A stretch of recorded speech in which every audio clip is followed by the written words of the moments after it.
So here back on the first episode of I Don't Make the Rules of 2025. I got the OG, both OGs actually. I got my big bro P here. What up, though? And then, of course, the Hall of Fame, the legend. Everything that you could add to it. Tim Hardaway Sr. What's that? Round of applause, man. And I just real highlight the accolades real quick. By the way, I did make sure now. I was like, I gotta hop on this one. So thank you for letting me hop on. The reason why is because we got a 5-time All-Star in the house, 5-time All-NBA, and an Olympic gold medalist. Man, thank you for being here, for real. No problem. Thank you for having me. Absolutely. Yeah. So a lot of times on the show, people, like, I always ask them, like, what was your I don't make the rules moment, or like kind of like, you know. So P kind of helped me break down what I don't make the rules was, like a better way of explaining it. And I don't make the rules is more of a forget about it kind of thing, right? Like, Okay. Like, so it's kind of like a forget about it. So thank you for that. Yeah. And basically, you know, I told some stories in the past about how, you know, being in certain places with the players and girls are getting out of hand, and I gotta kind of be like, hey, yo, distance. And, you know, you got your 2-finger thump where you like, yo, if you in this distance, you know. So, and people ask you how you get to that kind of moment, you just kind of be like, I don't make the rules, man. And they just kind of got to let it go. So, like, for you, I know you got a lot of moments in your basketball career like that, of just being Run TMC and y'all having y'all own different vibe of basketball and everything else. What would you say I don't make the rules moment was of you from UTEP or whatever, just where you was like, I'm that guy and I just can't really even explain it? Well, I would tell you this. Back then, it wasn't like that. Everybody respected our space. Everybody respected, you know, us. We wasn't bombarded. We wasn't trampled. We wasn't, you know, everybody just run up on you and stuff like that, because it was security there. Security understood who was coming and what was going to go down, and they made sure that everybody understood, you know, who was in a place. Stay in your space. Right. You know, don't be out of hand, or you will get taken out. Right. So it was always a respect when we went in there from the get-go, that we knew that it wasn't going to be any craziness going on. So, you know, I really haven't, I can honestly tell you this, I never had no altercation in a club. Right. I never really had no altercation. Maybe I'm eating, somebody with my family, and somebody come up and walked up to me and say, can I have an autograph or something like that? You know, that's when I probably say, you know, chill out, you know, give me my space, let me eat with my family. You know, if you could wait, you have to wait. But other than that, I can't even, you know. I think a better example of it would be like your moment of like, I can't really explain how I am the way I am, and I'm at the point where I'm at in life, but like, I'm about to just rock this shit kind of thing. You get what I'm saying? So more so in basketball, it could be from you being in your childhood in Chicago, like when you told me you would run blocks from hooping and stuff like that, you know? Well, you know, I'm trying to figure out, you know, what this saying is, what you're talking about, because I Give us some examples. Yeah, I'm gonna tell you this, because you know, in the parks, when you playing basketball, it's just a bunch of shit talking. Right. You know, and you going back and forth and go back and forth. Sometimes, you know, it goes a little bit too far. Sometimes it don't. But, you know, you get back into playing basketball and everybody's cool. You know, a fight might scuffle here, and, you know, a fight might be there. But, you know, other than that, I'm trying to figure out, you know, what are you talking about? Because, I mean, I done seen stuff happen. I done been around stuff that happened. I've been in altercations, you know, and plus I didn't, you know, when I was in grammar school, I used to just de-escalate a lot of things from happening to me or to somebody else, because gangs and violence was always around. Yeah. So we always had to de-escalate a lot of stuff and get away. Right. So that was just norm. Right. You know, that was just day-to-day stuff that you go through. You know, every time you catch the bus or the Chicago Transit Authority, wherever you was going, that was just day-to-day that you had to know where you was at, what you was doing, and if you had to de-escalate something, you had had to know how to talk to people and make people understand. Look, I'm not with that, or walk away. Or you see it coming already, you leave. So you just had to know where you was at, and you had to know your surroundings. Right. Okay. So I think a better example would be, what was your moment in basketball where you had like you got into college and you was like, can't none of these dudes touch me no more, and like that was always my mentality. Right. That was never not my mentality. Right. When I was playing basketball, I felt that nobody could touch me. Right. When I was in 6th grade, 7th grade, 8th grade, 9th grade, high school, college, when I stepped on that court, I felt invincible. Right. I felt that I was always in control. I never felt that I wasn't in control. I never felt that I wasn't prepared to go out there and play a game and go out there and do what I was supposed to do for my teammates. So I was different. You know, I knew what I had and my potential, and I went out there and I practiced on my craft and made it where I was so comfortable. As soon as I stepped on that court, I wasn't worried about you. You had to be worried about me. Right. That was my whole mindset. I got a question. So when you watch today's NBA game, take the skill set out of it. Is there somebody whose mentality you see that look in their eye and you're like, oh, I know that look. That look is what I saw when I looked in the mirror. Is there anyone in today's game that has that mentality that really approaches the game you felt that you did? I think that Luka is that type of person that, I don't think that he pays attention to details and everything, but I know he feels comfortable and so confident when he steps on the court that people are afraid of him. Yeah. The people, you could say you're not, but the way you play and how you play against him and how you play defense against him, you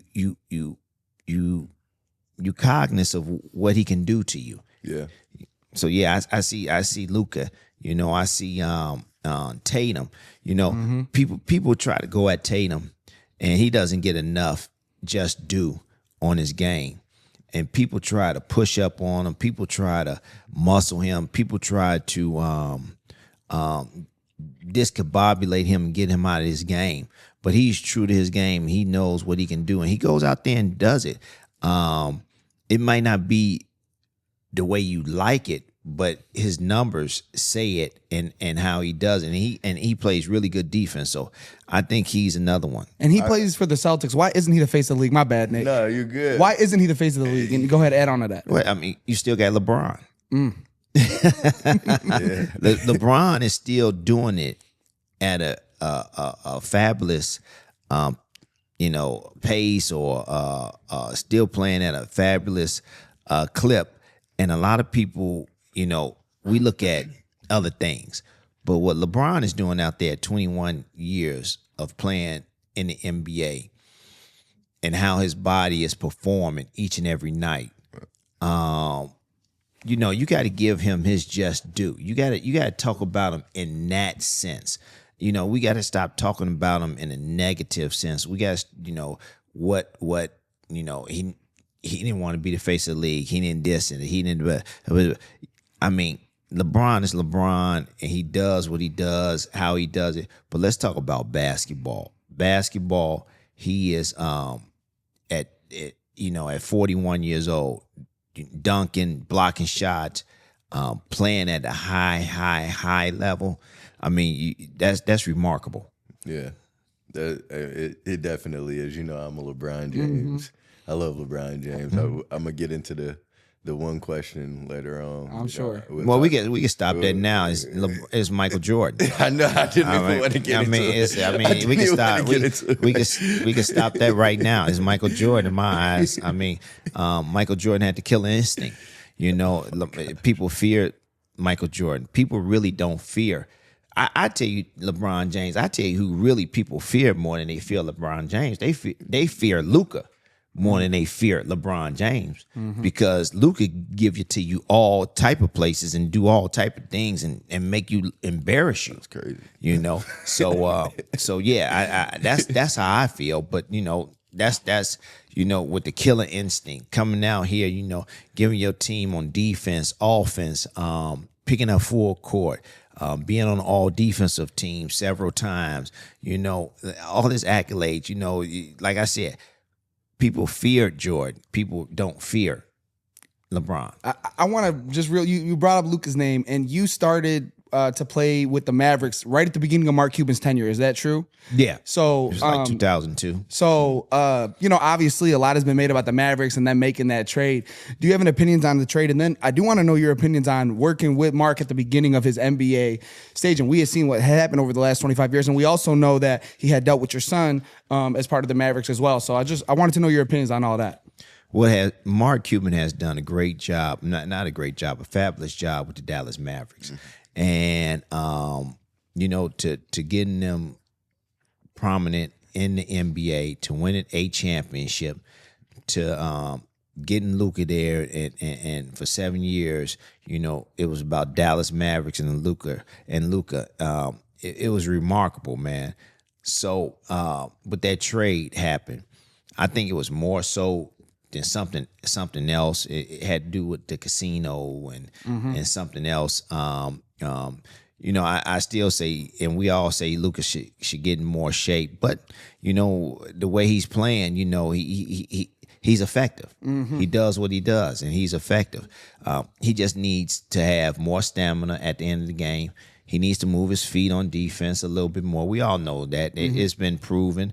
I think JJ has done a great job in talking to Luka. I think the coaches before didn't really want to talk to Luka because he was running everything in Dallas, and he was he could get you out of there, or he can make it tough for you to coach or to play there. So, but he was running things. Now he can't run things. It's JJ Redick there running things, and JJ talks to him and makes him understand this what we need for you to do for our team to get better. We need for you to get the ball to the shooter on time, in rhythm. We need for you to pass the ball to people on time and in rhythm. You know, Luka's still not running offense. You know, Luka's still not going to pass and cut and do this and move without the ball. That's the way Luka and LeBron is today. So, but he did devise something where JJ Redick, when I see that LeBron could play a 5 and he could be in the dunker spot, or he could move the dunk the 5 out and make some 3. So he has devised and you can have LeBron play like Draymond Green for short minutes of time at the 5, especially late in the game. You know, 3 minutes left to go in the game. You know, when he still have his energy left, and he could do it on both ends of the court. So I see JJ Redick. He is a real good student of the game. He has great assistant coaches.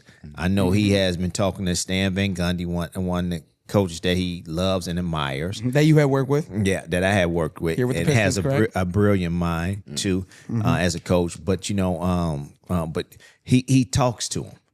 You know, he communicates with them. If you don't communicate with these guys and let them do what they want to do, they gonna run all over you. But he communicated with him and made him understand. Look, this is what you have to do for us to be effective out there, and he has done it. So that kind of like go hand in hand with one of the questions I was going to ask you. I already know your answer to this because we had this conversation before you with the younger generation, talking with the OGs and learning from them. And like you said, JJ talks to Van Gundy and things like that. And so I remember I was talking to you about a specific player, and I was like, he would love to work out with you. And you were like, all he got to do is reach out to me. That's all. You know, we're not going to reach out to you. You're the one that needs help. You're the one that, you know, needs some coaching or some mentoring or whatever. And if you're in trouble, yeah, we reach out to you. But your game is your game. If you want to know some notes or you want to get better, if you want to know some little things about what you need to work on, you need to come talk to us. We just not gonna come and say, hey man, you know, because they think that we're bothering them. They think that we getting in their space. So we let them come and talk to us, but we'll still say hello. We'll still be respectable. You know, some guys are not respectable to us because they don't come up and say hello to us. They see us, they just walk away and don't say hello to us. That's what a lot of, veterans and older guys don't like. Right. You know, you see a guy, you know, if you know the guy, you know your history of basketball, you walk up to him, say hello. Like I see Dave Bing, I walk up to him, I say hello. Mm-hmm. You know, if I see whoever that paved the way for me, I walk up to him and say hello. These guys, they won't even say hello. Right. You know, they look at you, they won't nod, they won't do nothing. They just move their eyes like they didn't see you. So that's what a lot of these older players and retirees and the guys that paid the way for us, that they upset with that, and they should be. When you look at the fact that y'all had sweat tees playing 80 games, playing whatever how many games for the 10th player on the bench to make $15 million. Mm-hmm. It's crazy. Yes, it is crazy. Yeah. We talk about team culture, and the Pistons, and Stan Van Gundy was part of that Pistons culture, and we saw, he had the opportunity to hold it down for a little bit. Then we see Troy Weaver come in, and right now we're seeing some success. Part of that by bringing in veterans like your son, like Tobias. But what do you feel about just the transition in leadership for the Pistons to see them climb into the playoffs? And do we maybe owe, and when I say we, I'm speaking as Pistons fans, do we maybe owe Troy Weaver an apology? Because there's a lot of good young talent on this team. Unfortunately, they weren't able to win for the past couple years. So, talk about the Pistons and where you see, their transition from the stand up until now. Well,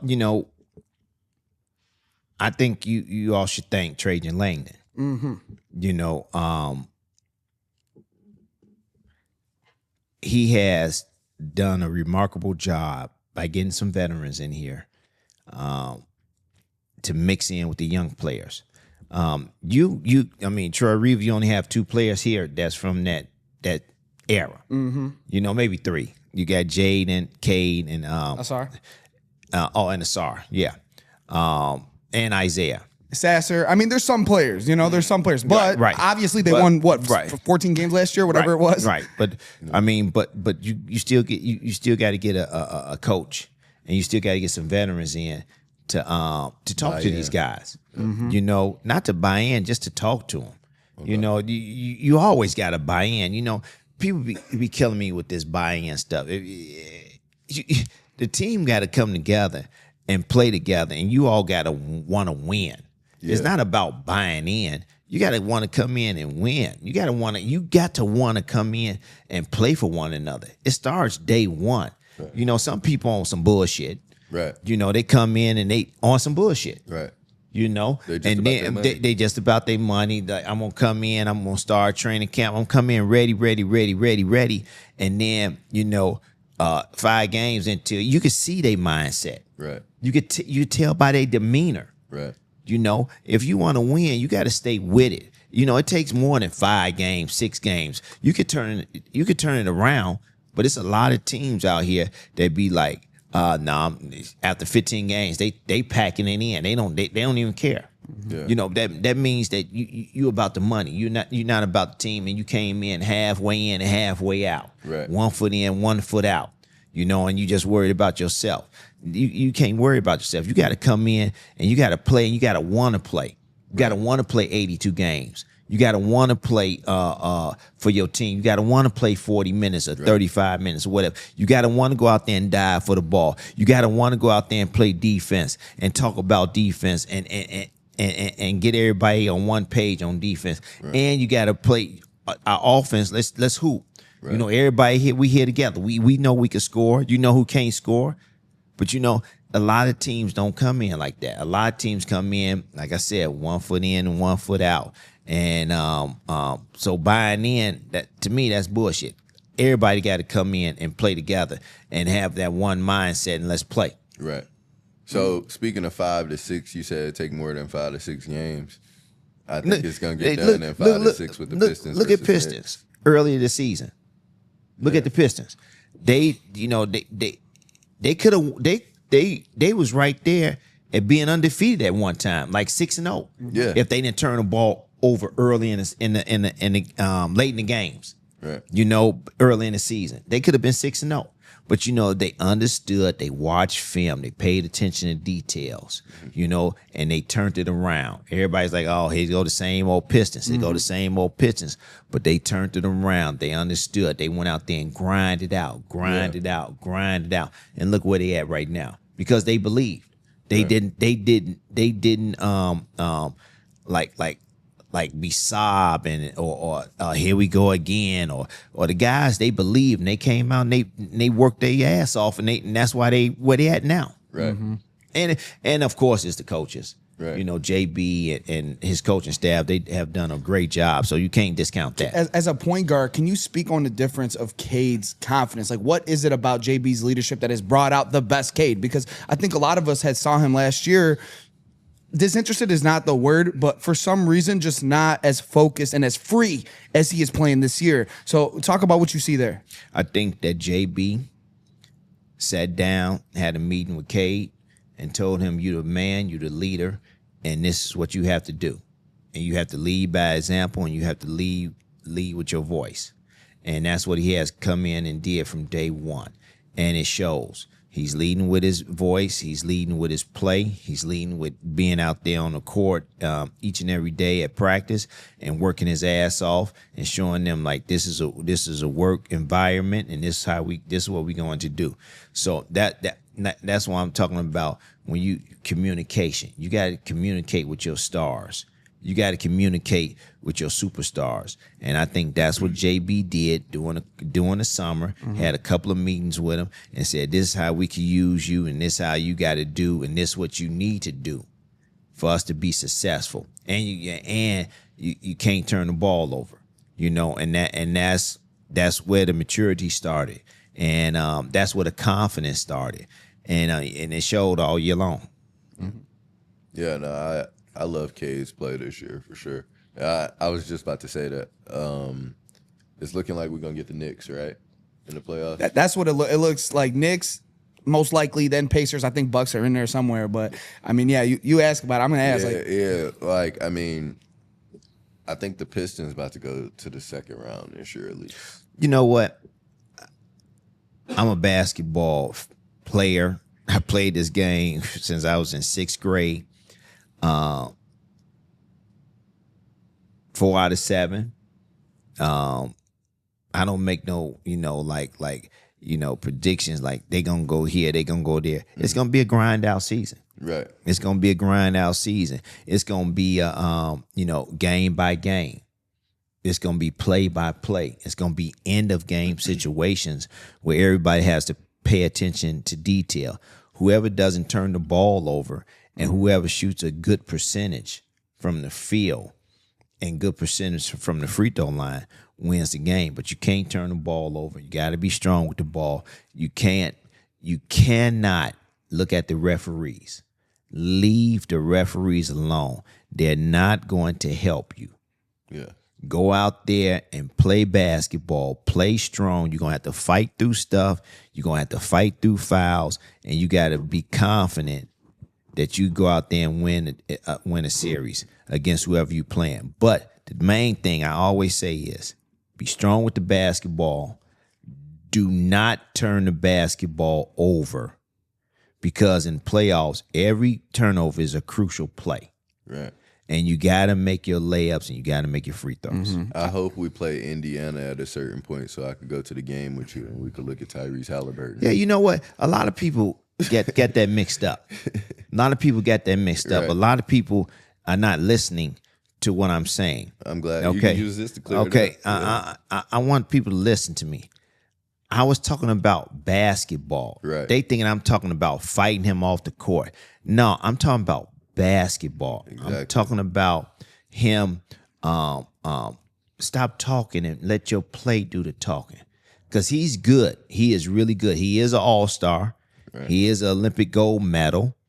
You know, if somebody would have went down, he could have came in and played and fit right in, and the USA would not have missed a beat. I just want him to just go out there and just let your plate do the talking and stop talking smack when you don't need to talk smack. Somebody said to me after they really saw and heard what I was saying, they sent a clip to me and said, "I see what you're saying, OG. I see what you're saying. Only thing he has to do is be quiet. They win in the game. Let it go. Be quiet. You win it. All right. That's all it needs to be done." So yeah, I that's all it is. It's about basketball, people. It's not about fighting or trying to go out there and hurt the guy. The guy is a great basketball player. He's a superstar. All right. And you know, they struggle without him. So you could tell when he's on the court, he's a force. And I mean, you know, he gets 30 points, 18 assists, you know? So I mean, I'm not hating on the guy. Right. I'm just saying I wish he would stop talking and let his play do the talking. I think that's the problem now with social media, with the OGs to the younger guys, because like I know when you talking about that, you talking basketball. Because we're basketball players, we in the basketball space, things like that. But for the average guy that's just looking for clickbait, all he sees is Tim Hardaway Sr. says he hit him in the mouth. Yeah, the fan over here talking about like, oh, hype him up. Yeah. I wouldn't even say this. A couple of ball players came up to me that play ball right now. Like, yeah, you know, I want to hit him in the mouth too. I was like, hold on, wait. You got this all wrong, man. Yeah. It's about basketball. It's about playing the game of basketball. It's not about fighting or trying to elbow him or knock him down. And it's nothing about that. And when I told them that, they was like, oh. I was like, yeah, it's about basketball. They's like, oh, we thought you was wanted to fight him. No. Yeah, see, that's what's wrong. If you don't, other guys knew what I was saying. But if you know, and you're a basketball player, you're supposed to know what I'm saying. Right. You know, but when you come to me and say, yeah, I want to knock him out too, it's something wrong with you as a basketball player. You're not here to play basketball. You here to just beat people up. So that's all I say about that. Answer this question. Would you say that the NBA is kind of picking on Ja Morant a little bit now? No, I think Ja Morant needs to chill out, adhere to what the NBA is saying. It's only one Allen Iverson. And Allen Iverson didn't get away with a lot of stuff, and you got to pick and choose your battles. I thought, me personally, when they say he got warned, I thought he was just supposed to. I mean, when he was doing it to his bench, I thought he was just. They said, "Yo, you could do it to your bench, you know, and not to the fans and not to the other team." And when he would, you know, and then they come out and say, "Yeah, he was warned," and I wanted to hear what they said, and they fined him $75,000. I thought they was gonna fine him $150,000. Tell you the truth, that I mean, you know, you can't do that. That's a slap in the commissioner's face. And so thank you, OG. Thank you, OG. I kind of think it's. I said the same thing 2 years ago. My thing is, but I'm gonna go even further. All right, if Ja Morant can't do it, nobody else in the NBA can do it. Okay, thank you. Send a memo out to every team and tell everybody on that team, if you do that, you get a $75,000 fine too. So everybody in the NBA should not be able to do that gesture ever again. That's what I would do. But I mean, at the end of the day, it's not that big of a. Like, it is a big of a deal. Don't say that. It is a big of a deal. It is a big of a deal, man. You got kids out there. Thank you. They doing it at AAU games. We talking about 6th graders, 7th graders, 8th graders. This is very true. They doing this at games, grammar school games, you know, high school games. You got gang members at high school games. You know, you got OGs at high school games. You doing that gesture to an OG. You know what's gonna happen. Yes, you're right. So we need to stop that across the board. We need to stop, you know, that type of stuff across the board, because it's too much singing about it. Yeah. You know, it's too much. It's too much violence and singing. So we don't need that on the basketball court. Okay. Man. So I guess the grenade celebration was too much last night. You know what? He needs playing to, with fire. Man, You know what he's doing. He playing He with knows fire. what he's doing. I mean, yeah, he knows what he's doing.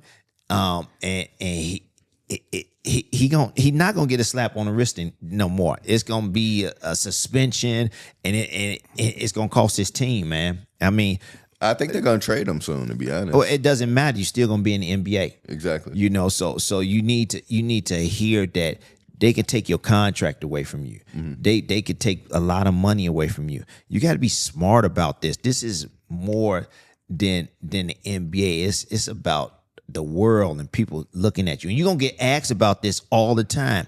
Everywhere you go, you're going to get asked about this. You're going to be talking to kids and a kid going to ask you about that. You're going to be talking to kids and somebody's parent going to be asking you about it.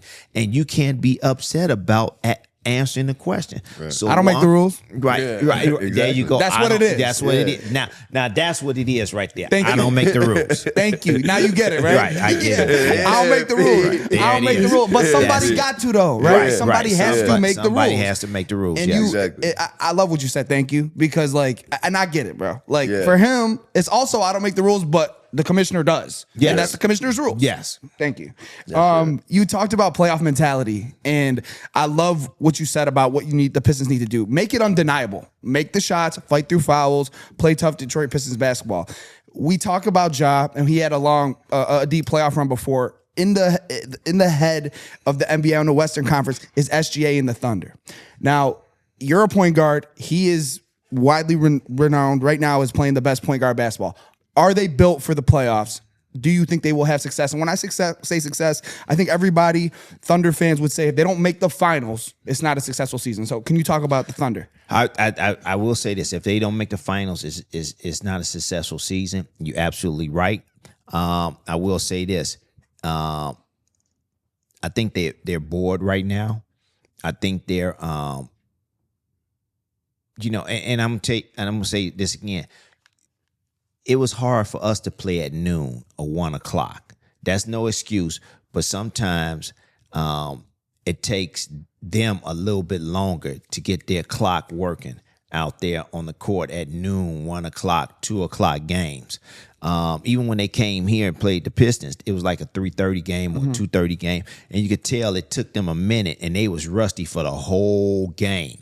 Even though they pulled it out at the end, but they was rusty for the whole game. He went crazy that game. Right. And but they were still it could have still been won. Right. Okay. And a lot of people talk about OKC frustrates because SGA gets a lot of shots at free throw line. I will tell you this. I watched the game. It was several calls that the referees missed on SGA. He should have been to the line 30 times instead of 15 times. Okay, now, on the other end, it was the same way. It was the same. They missed a bunch of calls against OKC that the Pistons should have went to the line. But in saying that, OKC didn't bitch and moan. Yeah. Okay. But the Pistons did. If the Pistons would have stayed the course and kept their composure, They would have won. they would have won that game. But they wanted to get on the referees. And OKC been playing like this all year long. And if you look at OKC, they be quiet. Yeah, They don't say I nothing. can honestly say they don't talk to the referees. They don't talk much. to the referees. They work hard. They work hard. Same way with Boston at an extent. They shut up and they don't talk to referees. You know why Boston learned? Because when they started talking to the referees against Golden State Warriors, they lost the championship. And Golden State Warriors stayed the course. Focus on the game, not the refs. Focus on the games and not the refs. And that's why I say about the playoffs, you got to focus on the game. All right? It's going to get harder. Teams are going to know what you do and what you like to do and going to try to take all that away. You got to mentally and physically block them out and go out there and play against your opponent and pay attention to what they're doing and pay attention to how they want to play and take what their triggers are away from them, their easy stuff away from them and make it hard. That's why I say about the playoffs. Yeah. Now you're dropping gems out here. Yeah. For now real. a quick little shift. I had some people text me because I always tell people to ask me some questions or tell me some questions they would want to ask who I'm having on the show. And so one of the questions that was sent to me was, do you feel like you gave extra pressure to Junior by naming him Tim Hardaway Jr. right after you? That's a great question. That's a great question. You know, I'm going to tell you this. Yes, I did. You know, I didn't think about it at the time that we named him Tim Jr. I didn't think about the time of it when he was in like 7th or 8th grade. But when he was in high school, I said, damn, that's a big mistake. That was a big mistake, naming my son Tim Hardaway Jr. because if his name was Carlos Hardaway, I'm just naming the name. Yeah. They'd know that he's still my son, but a lot of people wouldn't know that he was my son. You know what I'm saying? Out on the court. I mean, it's not a better opportunity. I'm just saying, I'm talking about the fans. I'm talking about the social media stuff. Right. You know, that's all I'm talking about. I'm talking about basketball. Yeah. I'm not talking about nothing else but basketball. There's nothing about except basketball, people. Right. I think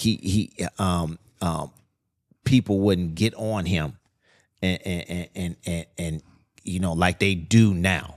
Right. You know, like they do. You know, it'd be cool. Yeah. But you know, like in high school, if they didn't really know that he was my son because it wasn't Tim Hardaway on the back, like I said, if they knew he was like I say, Carlos Hardaway, people wouldn't really notice him.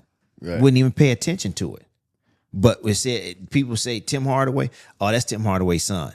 Yeah. You know, if they say oh, that's Carlos, man. All right, cool. And that's it. Right. You know, somebody would have to tell them that. Right. So yeah, my uncle asked that question. So shout out. To I mean, it's a great question, and yeah, I mean, you know, but I didn't know Tim was gonna be a basketball player. I didn't know that he was gonna be this good. I didn't know he was gonna make the NBA. Right. I didn't know he was gonna be as good as he is when he was at Michigan and come out and do this and do that.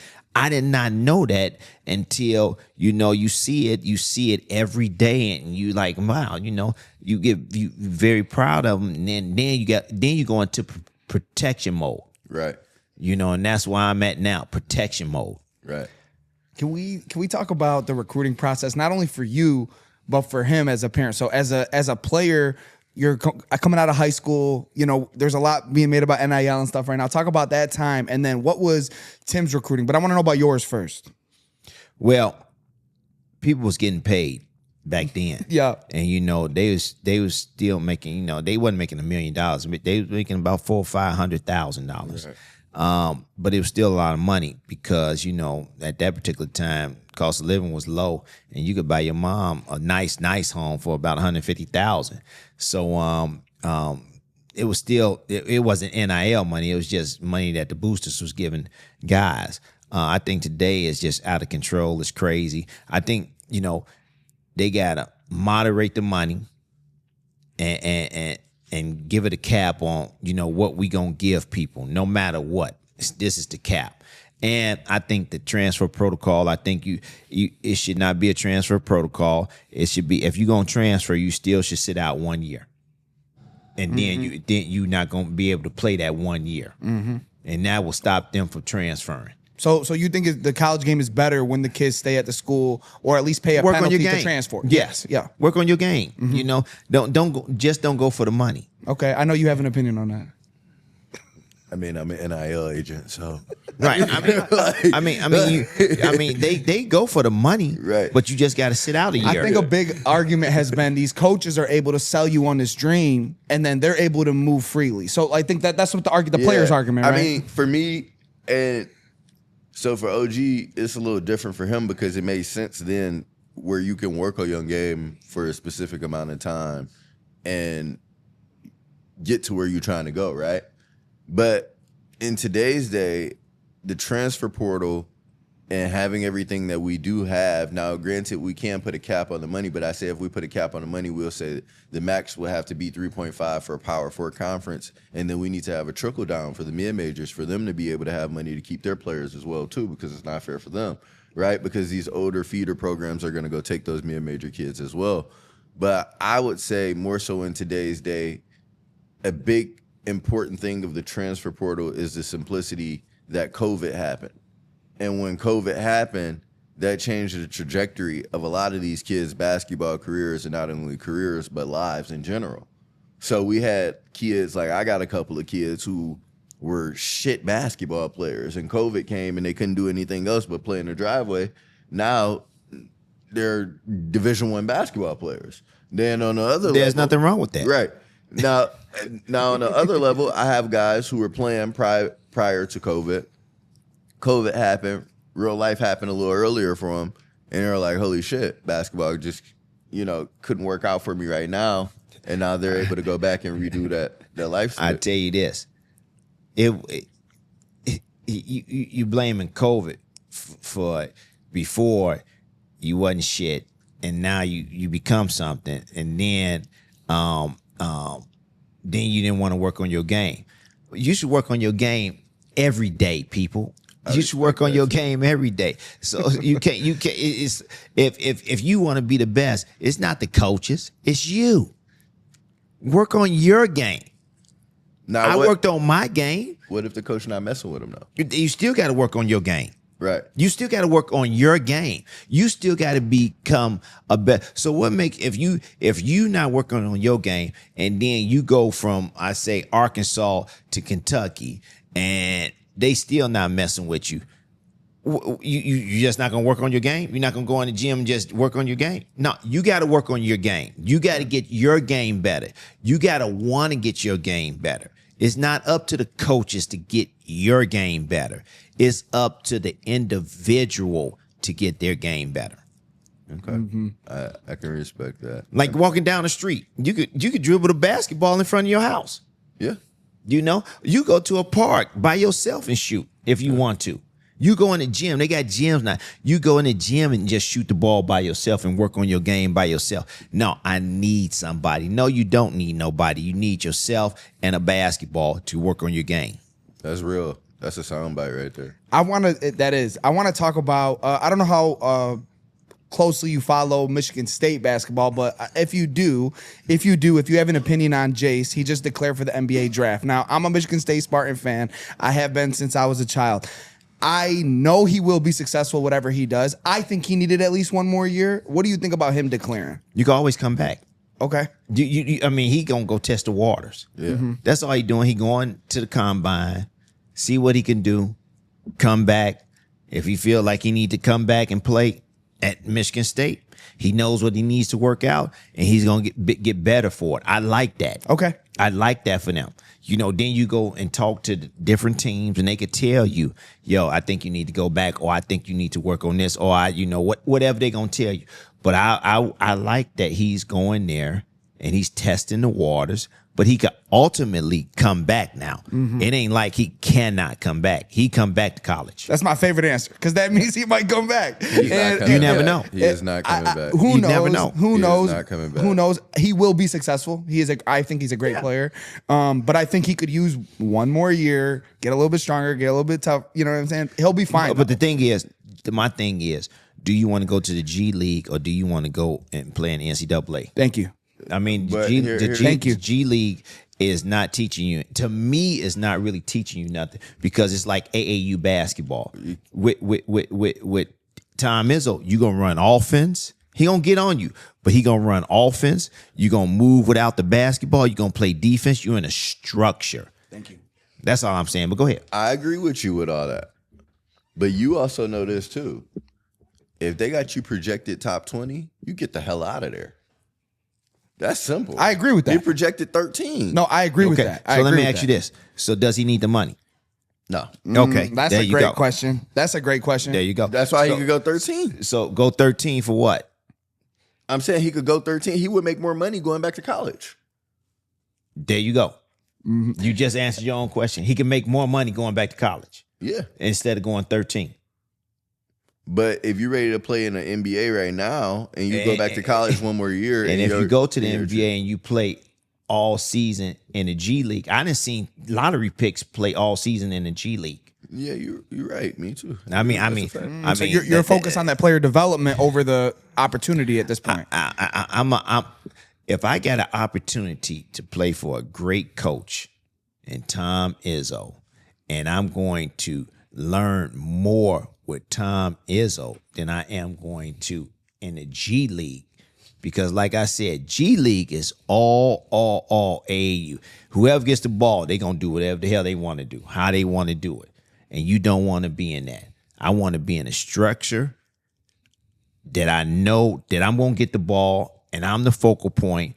And I'm not going to shoot when I want to shoot, but I'm going to play really good offense, and I'm going to have a team. Mm-hmm. It sounds like you'll play for Tom Izzo out of all the coaches in today's day right now. No, I'm just telling you, if he had, I'm telling you, Richardson, if he, whatever they tell him, and he thinks that he needs to stay and come back and play in college, that's what I would do. I wouldn't want to go. And if somebody say, yeah, if one guy says, yeah, what, if you play in the G League, then what?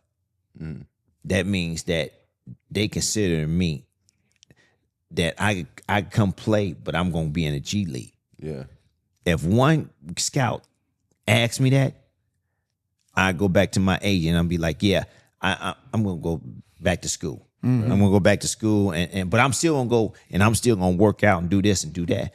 But he going to say, why? Because if you asking me what I play in the G League, that means you already considered me playing in the G League. Yeah. I don't want you to speak out of turn for Junior, but why do you think he chose Michigan? Because he had options. He had some options, and then he didn't have no options. Okay. Billy Donovan called me late and said, yeah, we dropped the ball on. I said, yes, you did. He wanted to come. He wanted to stay in Florida. He wanted to go and got the guy at Miami. I forget his name, but he's with Texas now, assistant coach, but I forget his name. But he told Tim I don't think he could play in the ACC. Was that Larinaga at the time? No. That was before Larinaga and before somebody else. But he went to Tulsa. But he told his coach, high school coach, he didn't think they could play in the ACC. And but yeah, you know,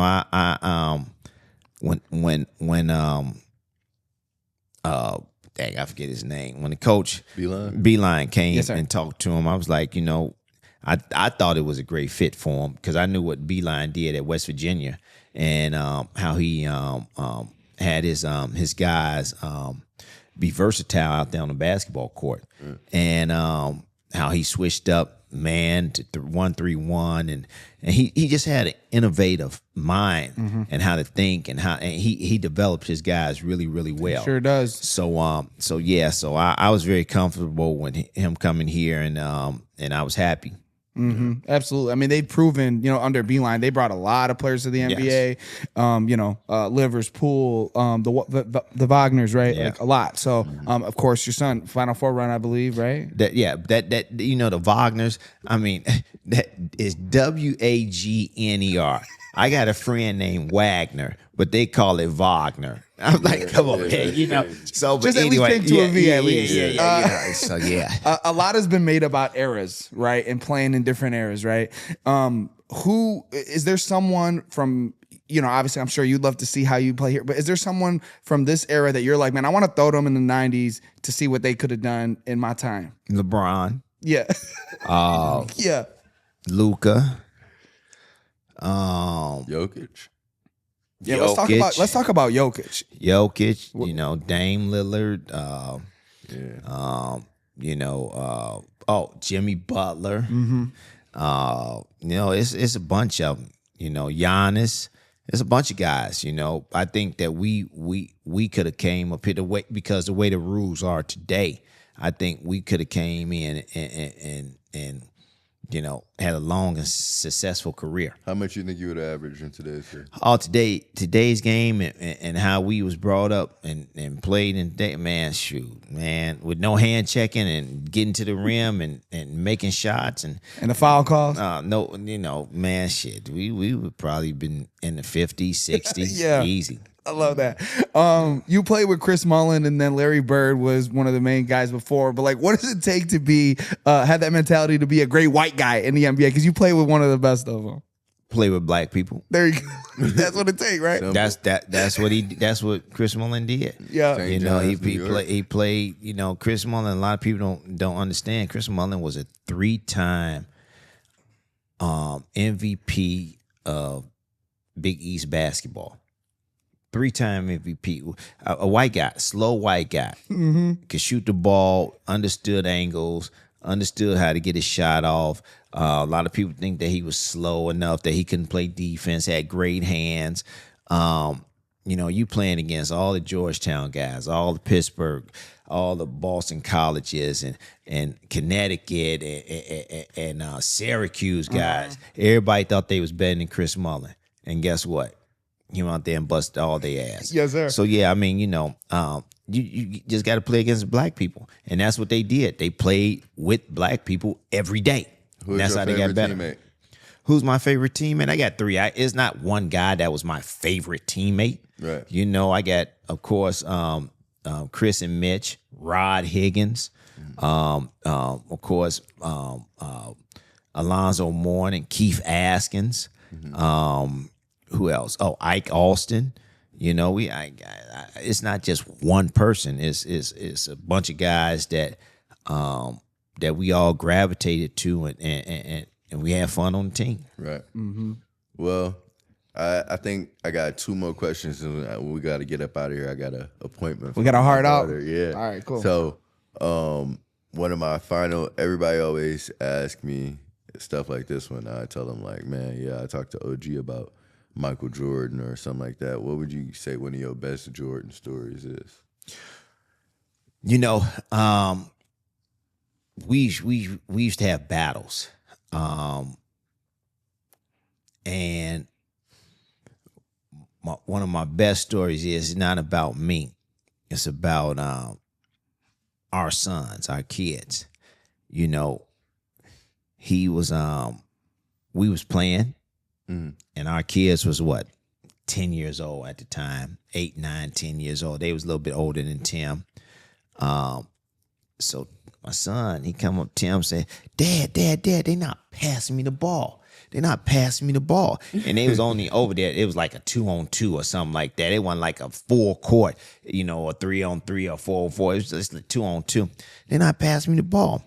And I said, Mike, man, your kid's not passing the ball to the other kids or whatever. He was like, well, maybe they not as better as, my kids. So I was like, oh, okay. So I let it go. So Tim is in the NBA, gets to Charlotte. He hooping. That had, in that rookie game, they was him and what's his name was going off and everything like that. We go to Brand Jordan's party. And I walked up to Mike and I wanted to tell him, I said, you remember that time we was at in Chicago and you told me that? His son stepped in and was like, yeah, Dad, you owe him an apology. You owe him an apology and you need to tell him you're sorry. Your son bad motherfucker. I was like, yeah, I know. And I appreciate that. And Mike was like, yeah, man, my bad. I was like, yeah. I couldn't wait to get to Mike and say, yeah, motherfucker. That's a classic story. Yeah. That's I don't make the rules. That's I don't make the rules right there. Yeah, I love that. I love that. Son said, Pop, I don't make the ruls. Right. Tell him tell him what it is. Right. Yeah. You got to. So that's dope as hell right there. And my final thing is Pia, obviously I'll let you get one more thing in. But one of the final things I wanted to ask you is fatherhood for you. I know you got 2 daughters, you got Tim. You're a grandfather. I know, you get up every morning, you get your runs, your walks, and what is life now for Tim Hardaway Sr. now that basketball, you're not playing basketball no more? Everybody want to know why you live in Michigan or whatever the case may be. First of all, I'm from Chicago. Yeah. And you know, when I South Side, and when I was with Stan Van Gundy, when we got let go, you know, this reminded me of Chicago, basically. All the 4 seasons and everything. And my wife didn't want to go back, and we found a great house out here in the outskirts of Michigan, and you know, it's just beautiful out here, and we have a good time. Great people too, great people, and so so I do various stuff. I'm still an ambassador for the NBA. I got I'm involved with I'm vice president of Banneker Watches. You go online, BANNEKER Watches. Can I get a watch? Yeah, it's wood watches. I get you a watch. We got some real fine watches online. Father's Day coming up. Mother's Day coming up. There we go. You know, birthdays all day long. So yeah. And then, you know, I got a book that's coming out in October. You know, and it's about it's called basketball from the streets of Chicago to basketball royalty. And it's on Amazon. It'd be on Amazon, but you can pre-order it right now. And yeah. Make sure you give me that link so we could put it on the video and everything like that too. Yeah, I give you the link. And but yeah. And I'm just doing a lot of stuff in Chicago. That's about it. But you know, parenting never stops. Right. Parenting never stops. That's an everyday, 24 hours, 7-day a week job. And you get to learn that too. Yeah. And but yeah, man, it'll change your life. Right. It'll change your life. Parenting will change your life. And it's not about you, it's about them. And when people start making it about them and not about themselves and not about the kid, they are doing the kid a just disservice. Okay. Yeah, you told me that. Yeah, that was one of the first things you ever told me when I was like, yeah, I'm about to have my first kid. That was one of the first things. P, you got anything? No, I want to say, first of all, thank you for letting me join this platform. It's been a great conversation. I got 1,001 more questions, but we limited on time. So hopefully we can do this again in the future and talk more basketball. Yeah. But thank you for taking your time, and thank you for letting me hop on. This was a lot of fun. Yes, it was. It was a lot of fun. Yes. And last but not least, I completely forgot. One of my childhood best friends, his name's Armand Cartwright. He had been doing Yo Patton crossover for years on years on years. And he scored like 1,000-some points off using your crossover. And so he had sent me some questions too. And he was like, man, I don't care what y'all talk about. I just want you to let them know. Thank you for that crossover, man. You know, so if you could do it right, it'll get you past people every time.